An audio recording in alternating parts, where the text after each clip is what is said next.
Hello बच्चों, तो आइए क्यूबिक पॉलिनोमियल को फैक्टराइज करना सीखते हैं। तो हमें दिया है x cube plus 13x² plus 32x plus 20। तो जब आप इसको फैक्टराइज करोगे तो आपको टोटल 3 फैक्टर्स मिलेंगे। ठीक है, पहला फैक्टर आपको हिट एंड ट्रायल मेथड से मिलेगा और बाकी के जो 2 फैक्टर्स हैं वो आपको लॉन्ग डिवीजन मेथड से मिलेंगे। ठीक, तो जो पहला फैक्टर है वो हम हिट एंड ट्रायल मेथड से कैसे निकालेंगे, आपने कॉन्स्टेंट टर्म देखनी है। कॉन्स्टेंट टर्म क्या है, 20 के आपने फटाफट से फैक्टर्स लिख लेने हैं। अब इन्हीं फैक्टर्स में से ही कोई एक फैक्टर आप इस क्यूबिक पॉलिनोमियल में पुट करोगे और पुट करके आपका वो क्यूबिक पॉलिनोमियल 0 होना चाहिए। ठीक है, तो जब मैंने यहां से -1 पुट करके देखा तो मेरा क्यूबिक पॉलिनोमियल 0 हो गया। 0 हो गया।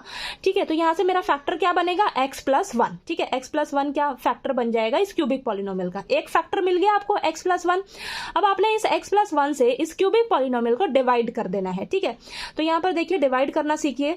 तो देखिए हमें क्या करना होता है, पहला टर्म ना हमेशा सेम बनाना होता है। तो देखिए यहां पर पहला टर्म बाहर क्या है, x है, अंदर क्या है, x³ है। ठीक है, तो x³ है तो बाहर x को मैं किससे मल्टीप्लाई करूंगी, मुझे अंदर वाला सेम पहला टर्म मिल जाए x³।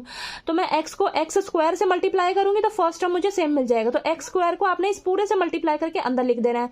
यहां लिखा x³ प्लस x² हो जाएगा। ठीक है, तो यहां पर साइन चेंज किया, ये फर्स्ट टर्म कैंसिल हो गया और यहां पर सॉल्व करके 12x² आया और ये 32x नीचे उतारा हमने। ठीक है, फिर से अब क्या करना है, पहला टर्म सेम बनाना है। पहला टर्म अंदर गया है 12x², बाहर क्या है, x है।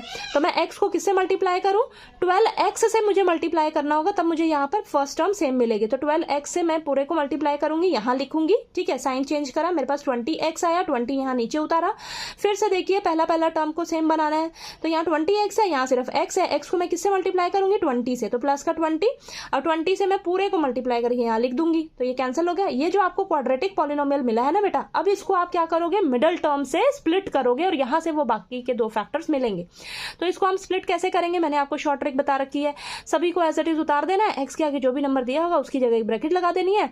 अब इस ब्रैकेट में आपके पास 2 नंबर्स आएंगे, वो कैसे आएंगे, आपने क्या करना है, x² का कोफिशिएंट और कांस्टेंट टर्म को मल्टीप्लाई करना है। ठीक है, मल्टीप्लाई करके आपको 20 मिलेगा। 20 के फैक्टर्स आएंगे 2, 2 और 5। 2, 2 और 5 को आपने इस तरीके से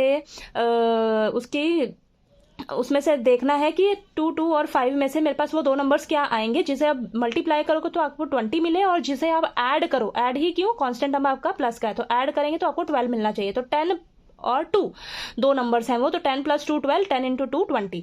तो यहाँ से देखिए इसको सॉल्व करेंगे, x अंदर दोनों से मल्टीप्लाई होगा, तो यहाँ से देखिए आपको ये सॉल्व करके 2 फैक्टर्स मिल जाएंगे, x+10 और x+2। तो ये तीनों फैक्टर्स आपको मिल गए हैं इस क्यूबिक पॉलिनोमियल को। तो इस तरीके से हम किसी भी क्यूबिक पॉलिनोमियल के फैक्टर्स जो है वो निकालते हैं। ठीक है।